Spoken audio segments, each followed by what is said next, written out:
오늘은 집을 잘 파는 방법에 대해서 얘기해 보겠습니다. 사실 집을 이번에 팔았는데요. 팔고 나서 보니까 오늘 얘기하려는 이 내용들이 더 확신이 들더라고요. 그래서 다들 요즘에 집 사기도 힘들고 팔기도 힘들다고 하지만 집을 잘 파는 게 사는 것보다 저는 더 중요하다고 생각을 해요. 왜냐면 집을 사는 거는 어쨌든 내가 골라서 들어갈 집이 있고 빨리 선점을 하면 되는데 파는 거는 내가 원한다고 내가 원하는 가격에 팔 수 있는 건 아니거든요. 그래서 집을 잘 팔려면 어떻게 해야 되나 한번 제 나름의 기준을 말씀드려 보도록 하겠습니다. 집을 잘 파는 방법은 이제 서두에 바로 결론부터 내리면 집을 살 때부터 잘 사야 된다가 결론이에요. 집을 살 때부터 잘 팔리는 집을 사라는 거겠죠?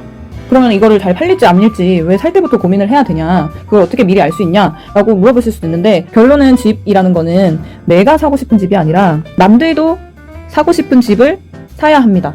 그러니까 결국에는 남들이 사고 싶은 집이 뭐라는 거죠? 내 집이 잘 팔린다는 거죠. 남들도 사고 싶은 이 집을 내가 살 때부터 어떻게 고민을 해야 되고 결정을 해야 되는지 저만의 기준을 한번 정리를 해봐 드릴게요. 첫 번째로 진짜 가장 중요한 거는 교통입니다. 특히 지하철. 그 중에서도 이 교통은 지하철이 있다고 하더라도 근처에 있다는 게, 그 근처라는 의미가 역세권이어야 한다는 거죠. 우리 집이 바로 진짜 이 출구만 나오면 들어갈 수 있는 집이면 참 좋겠는데, 그 정도는 아니더라도 우리가 역세권이라 하면은 도보로 제 생각에는 15분까지, 보통 말하는 도보 15분을 걸어가지고 갈 수 있으면 어쨌든 효과를 누릴 수 있다고 생각을 해요. 이 도보 15분은 지하철 출구부터 우리 집, 아파트라면 동이겠죠? 동까지 도착했을 때 그 기준이에요. 이 집과 지하철역이 이 동까지 딱 갔을 때 얼만큼 걸리는지를 재보시고, 이게 만약에 지하철역으로 15분이라면은 저는 이 조건 아주 만족한다고 생각합니다. 제가 지금 5가지 조건들을 말씀을 드릴 건데, 5가지 중에 1번 교통은 필수예요, 사실. 다른 거 2, 3, 4, 5가 충족을 한다라고 하더라도 1번이 충족이 안 되는 경우면은 조건들이 이렇게 5개가 나올 거거든요. 이 중에 2, 3, 4는 다 만족하는데 1번은 뭐 역세권이랑 전혀 관련이 없어요. 그러면 사실 이거는 의미가 없다. 그만큼 1번은 거의 필수 조건이라고 보시면 되겠죠. 어떻게 그럼 역세권인지 아닌지 어떻게 판단합니까? 너무 간단합니다. 방법은 지도 앱을 키신 다음에 내가 이사갈 동을 정확히 찍으세요.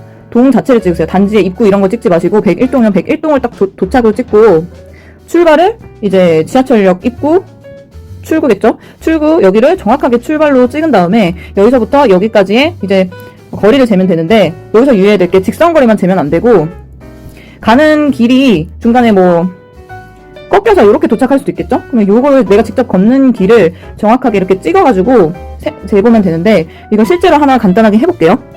자, 제가 임의로 제가 사는 동네도 아니고 제가 뭐 영향이 있는 동네도 아닌데 딱 생각난 게 안양 이쪽이었어요. 그래서 안양역, 한 번도 내린 적 없는 이 안양역에서 특정 단지를 한번 찍어볼 건데요. 네이버 앱에서 길찾기를 선택을 하시면은 이렇게 출발역을 지정할 수가 있는데, 이때 이제 내가 나올 예상되는 출구를 이렇게 핀으로 딱 체크를 합니다. 이렇게 해서 출발지를 지정을 하고요. 그 다음에 도착할 곳을 또 지정을 해봐야 되는데, 이 근처 아파트가 어떤 아파트가 있을까요? 안양역 근처 내가 잘 알지를 못해서 찾지를 못하네. 여기 뭐 한라 비발디 아파트 이런 게 있어요. 여기를 이제 내가 사고 싶은 아파트다 라고 치면은 계속 확대를 하다 보면 이 동 번호가 보여요. 이 동 번호를 이제 107동을 내가 매수를 할까 말까 고민이다 라고 하면은 이 107동을 정확하게 딱 찍습니다. 이렇게 찍으면 이렇게 딱 나오죠. 그러면은 이렇게 클릭을 요걸 하면 도보로 나오는데 잘 모르는 동네에서 너무 먼 걸 골랐네. 어쨌든 도보로 38분이 걸린다는 거예요. 이렇게 사람이 걸을 수 있는 길을 이렇게 다 보여주고, 중간중간 길 건너는 것까지 보여주고, 결국 도착하려면 38분이 걸린다라는 뜻인 거죠. 네, 이렇게 네이버 지도 앱을 사용을 해가지고 내가 사고 싶은 단지가 지하철 역세권인지 아닌지, 아니면 어떻게 걸어가야 되는지, 이런 것들을 일단 기본적으로 손품을 팔 수 있다는 거 체크를 해주시고요. 다음으로 꼭 놓치지 말아야 할 2번째 조건이 뭘까요? 바로 일자리 접근성입니다. 그래서 어떤 단지를 딱 봤을 때 이 단지에서 주요 거점 일자리로 내가 출퇴근한다고 쳤을 때 다른 사람들도 이게 이 정도는 출근할 수 있는지를 생각해 보라는 거죠. 대표적인 일자리가 어디에 있나요? 강남, 종로, 여의도, 판교, 이 3개 중에, 강남, 종로, 여의도 중에 한 군데까지라도 도어 투 도어로 1시간 이내이면은 이 2번 조건을 충족하는 거예요. 2번 조건 충족. 1시간 이내 집에서 나와가지고 쫑쫑쫑 걸어서 지하철 타가지고 버스 갈아타고 이제 사무실까지 도착했을 때 1시간 이내면 이 2번 조건은 충족하는 거라고 보시면 돼요. 이 정도면은 아주 파인합니다. 사실 평균 출퇴근 시간 뉴스를 보면은 75분, 80분 이렇게 나오더라고요. 그래서 이 정도면 꽤 괜찮은 조건이란 거. 그래서 이거는 사실 아까 네이버 지도 앱처럼 네이버 지도 앱을 켜가지고 그 아파트 동을 출발점으로 이제 클릭을 하고 이제 그 다음에 강남이나 종로나 여의도 3개 중에 어느 한 곳이라도 가는데 1시간이 이내로 걸린다 하면은 사실 이 아파트는 상당히 좋은 조건을 갖췄다고 보면 됩니다. 이 조건 자체를 충족시키면 이제 만점을 줘도 된다는 뜻이죠. 다음 3번 대단지입니다. 그러니까 제가 가장 유의해야 게 다른 조건들이 다 있다고 하면은 상세될 수는 있지만 그럼에도 불구하고 제가 사지 않는 거는 세대수가 매우 적은 곳 또는 이제 한동빌라라고 하죠. 한동빌라 아니면은 한동아파트 세대수가 적은 그런 단지들은 사질 않아요. 그래서 대단지를 사야 좋은 거는 뭐 왜 그러냐면 나중에 저희가 지금 결국 집을 잘 파는 방법을 얘기하고 있잖아요. 대단지는 세대수가 1000, 2000 정도 되기 때문에 집을 잘 팔 수밖에 없어요. 왜? 일단 매물이 일단 많아서 사람들이 살려고 이 단지를 많이 쳐다보고요. 그만큼 거래가 아주 활발하면 당연히 이 단지 자체에 눈길이 갈 수밖에 없어요. 이 동네, 주변 동네에서 이 단지에 눈길이 갈 수밖에 없어요. 단 조건이 추가로 붙는 거는 꼭 띵띵 아파트 라는 단지가 단일 단지로서 꼭 1000세대 이상이 돼야 하는 게 아니라 이런 경우가 있어요. 어떤 아파트 단지가 이렇게 있고 옆에 뭐 예를 들면 1차, 2차 이런 거겠죠? 1차, 2차, 띵띵 1차, 띵띵 2차 이렇게 해서 이게 한 500, 이게 한 700 정도 되는 경우도 있어요. 그러니까 사실 나누어져는 있지만 전체로 보면은 거주지 입장에서 봤을 때는 이건 1000세대 이상이 되는 거예요. 이런 동네가 어디 있을까? 한번 샘플 한번 볼게요. 자, 제가 샘플을 하나 가져왔는데요. 여기는 참고로 여기도 뭐 저의 동네랑 전혀 상관없는 가천대역 근처인데 이런 동네가 있어요. 지금 가천대역이 여기 이렇게 잘린 부분이긴 해. 여기 이렇게 있고 단지가 지금 여기 가천대역 쌍용 스윗닷홈 동부 센트레빌 2단지 그리고 동부 센트레빌 1단지 이렇게 있어요. 요 동부 센트레빌 요 하나만 보면은 되게 세대수가 되게 작잖아요. 그리고 실제로도 각각으로 보면 되게 다 작아요.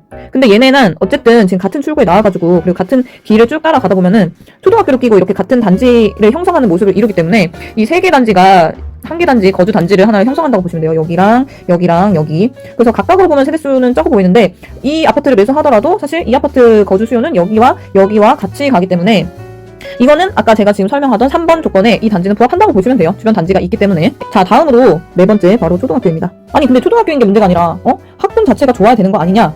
라고 물어보시면 당연히 학군 좋아야죠. 학군 좋으면은 당연히 집 올라갑니다. 대치동, 목동, 아시죠?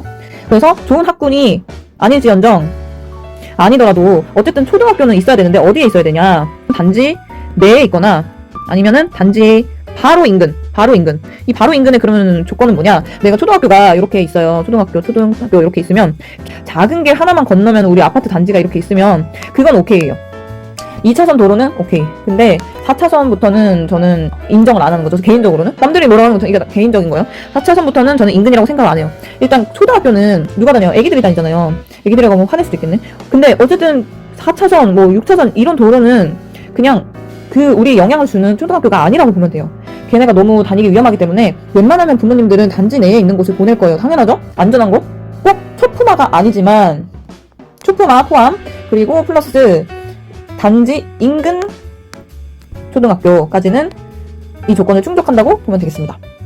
사실 초등학교가 있는 단지는 어쨌든 잘 팔리고 잘 사고 이렇게 할 수밖에 없어요. 애기들이 멀리 갈 수가 없어요. 아무리 좋은 학군이 저 멀리 있더라고 하더라도 갈 수가 없어요. 잘. 맨날 그렇다고 태워다 줄 수도 없어요. 이거는 뭐 저의 뇌피셜이긴 하지만 어느 정도는 맞다고 봅니다. 다음 마지막 5번 조건인데요. 이거는 제가 말하면 사람들이 되게 콧방귀 끼는데 진짜 중요한 거거든요. 와, 왜 그러냐면 지금 제가 사는 동네가 이 중대형 마트가 없어요.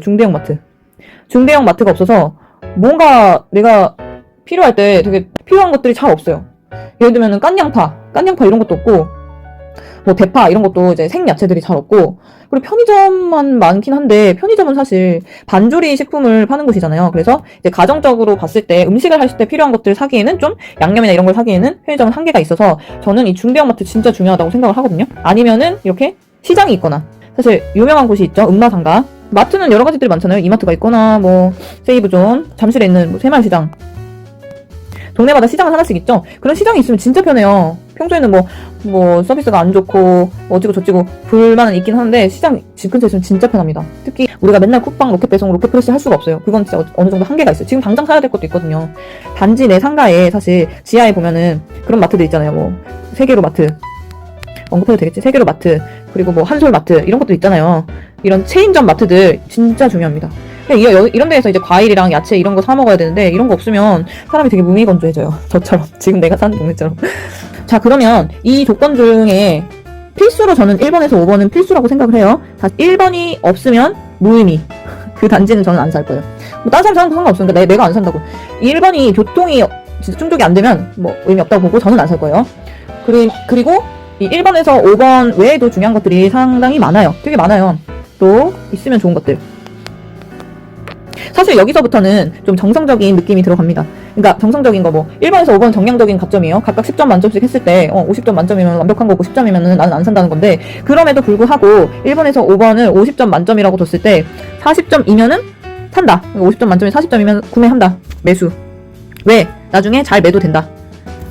그러면 이 40점에 포함되는 건 아니지만 추가로 있으면 좋은 조건은 큰 평수보다는 소형 평수가 좋아요. 사두면 팔 때 소형 평수가 훨씬 잘 팔려요. 저의 주제가 매도가 잘 되는 집이잖아요. 잘 팔리는 집은 어쨌든 4, 50평대보다 1, 20평대가 훨씬 잘 돼요. 돈 있으면 사실 큰 집 사면 좋은데 우린 잘 팔기라도 해야 이제 현금 원활하게 돌아가니까 이 작은 평수가 잘 되는 이유가 어쩔 수 없어요. 거래가 원활한 이유는 일단 집을 매도할 때 드는 돈이 덩치가 적어요. 돈의 덩치가 적다는 뜻은 우리가 집을 팔면은 뭐가 나옵니까? 세금이 나가죠. 그리고 부동산 사장님께 또 수수료도 나가야 돼요. 그리고 집을 또 옮기려고 하면은 부가적으로 드는 플러스 알파들, 뭐 가전도 채워야 되고 뭐 장판도 깔아야 되고 이런 것들이 덩치가 점점 커져요. 4, 50평대들은. 근데 1, 20평대들은 훨씬 작단 말이에요. 그래서 왜? 이거를 잘 팔고 잘 산다. 같은 단지, 내가 이 단지가 마음에 드는데 어떤 동들은 여기 이렇게 동이 이렇게 있다고 치면은 이동은 뭐 8호형이고 뭐 이동은 뭐 114형이면은 저는 이거 살 것 같아요. 돈이 둘 다 된다는 가정하에라면 이게 작은 평수가 더 잘 팔려요. 자, 그 다음 추가로 있으면 좋은 거 두 번째는 재건축이나 재개발은 진짜 있으면 좋은 조건인데 어쨌든 그 재건축이라는 조건에 지정이 된 구역들이 있어요. 지정된 아파트. 어쨌든 가능성이 다른 아파트보다는 투자 가능성이 있다는 뜻이겠죠. 그걸 반증한다는 뜻이겠죠. 그리고 내가 살려고 하는 이 아파트가 주변에 이제 빌라 단지들이 이렇게 뭐 둘러싸여 있는데 이 빌라 단지들이 구역이 정해져서 재개발이 될 예정이래요. 그러면 이것도 좀 후광 효과가 있어요. 후광 효과가. 빌라 단지에 이제 각각 사시는 분들이 재개발을 진행을 하게 되면은 이주를 해야 되는데 이주를 해야 되면은 지금 당장 돈이 힘드니까 다른 전세를 알아보실 거예요. 전월세를 알아보실 거예요. 근데 이 동네를 떠나냐? 안 떠나. 내가 살던 동네에서 벗어나는 게 쉽진 않아요. 그래서 떠나질 않아요. 그럼 이 사람들이 어디로 가? 이 사람들이 이 전세 수요로, 이쪽 아파트로 전세 수요로 들어가는 거예요. 그래서 결국 이 아파트에 전세가가 오르고, 그리고 전세가가 오르면 매매가도 그냥 밀고 올라갑니다. 어느 정도 밀고 올라가기 때문에 이게 보장이 된다는 거겠죠. 그리고 주변 재개발도 영향을 줄 수가 있다라는 거죠. 마지막으로 또 추가로 있으면 좋은 거 누구나 다 잘 아시겠지만 강이 있거나 뭐 천이 있거나 하천이 있거나 큰 공원이 있으면 아주 좋습니다. 이것들이 가까이 있는 동네면은 뭐 일단 플러스 요소예요. 지금까지 설명한 거를 바탕으로 그럼 아까 말한 1, 2, 3, 4, 5 조건에서 각각 10점씩 만점을 기준으로 우리 부부가 이번에 판 우리 아파트를 사례를 적용을 해볼게요. 그럼 우리 교통 10점, 완전 10점. 2번 일자리 접근성 완전 10점이에요. 왜냐? 하나씩 볼까요? 교통은 역세권이에요. 거의 5분에서 10분 걸려요. 지하철역까지. 그리고 일자리 접근성은 강남으로 1시간도 안 걸립니다. 1시간 이내. 50분이면 가요. 그리고 3번 대단지냐? 대단지는 아닌데 주변 단지가 옆에 바로 한 1000세대를 끼고 있어요. 그래서 이거는 아쉽지만 만점은 못 주겠어요. 양심상. 그래서 우리 단지는 지금 한 200세대 되고 옆 단지가 한 1000세대 되니까 5점 줄게요.